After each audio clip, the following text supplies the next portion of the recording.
ரமேஷ் சுரேஷ் என்று 2 ஃப்ரெண்ட்ஸ் இருந்தாங்க. அவங்க ரொம்ப க்ளோஸா இருந்தாங்க, எல்லாத்தையும் ஷேர் பண்ணுவாங்க. ஆனா ஒரு முறை என்ன ஆச்சுன்னா அவங்களுக்குள்ள ஒரு மிஸ் அண்டர்ஸ்டாண்டிங் ஆயிடுச்சு. இந்த ரமேஷ் என்றவர் சுரேஷ்க்கு ஏதோ ஒண்ணு சொல்லாம பண்ணிட்டு அவங்கள ஹர்ட் பண்ணிட்டாரு, ஒரு நம்பிக்கை துரோகம் மாதிரி. இத பார்த்த சுரேஷ்க்கு கொஞ்சம் வருத்தம்.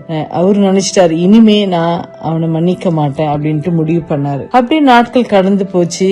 சுரேஷ் மனதுல ரொம்ப கோபம் வேதனை அதிகரிச்சது. எப்பவுமே 2 பேருமே ஃப்ரெண்ட்ஸ், ஜாலியா மீட் பண்ணுவாங்க, பேசுவாங்க. ஆனா கொஞ்ச நாள் அவங்க பேசுறது இல்ல, பாத்துக்கிறது இல்ல.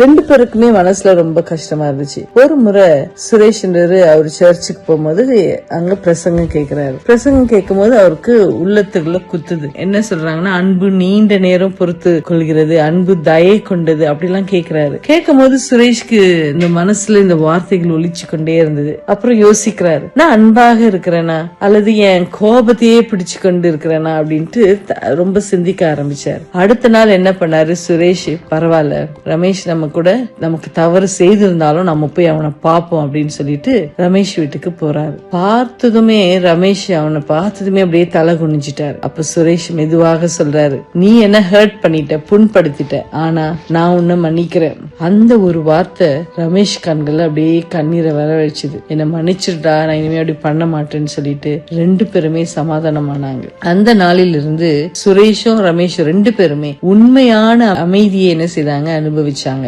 அவன் புரிந்து கொண்டான், மன்னிப்பு இல்லாமல் என்ன செய்யுது, அன்பு முழுமை அடையாது. உண்மையான அன்பு மன்னிப்பதையும் பொறுமையாக இருப்பதையும் கற்றுக் கொடுக்கும். 1 கொரிந்தியர் 13:4 சொல்லுது, அன்பு நீடிய சாந்தமும் தயவும் உள்ளது, அன்புக்கு பொறாமை இல்லை, அன்பு தன்னை புகழாது, இருமாப்பாய் இராது. இதை நீங்க மனசுல வச்சுங்க. இன்னைக்கு யாராவது நீங்க மன்னிக்கணும்னா மன்னிச்சுட்டு அவங்களுக்கு அன்பு செலுத்துங்க. அன்பு சகலத்தையும் தாங்கும். தேவன் நம்மை ஆசீர்வதிப்பாராக. ஆமீன். Good night.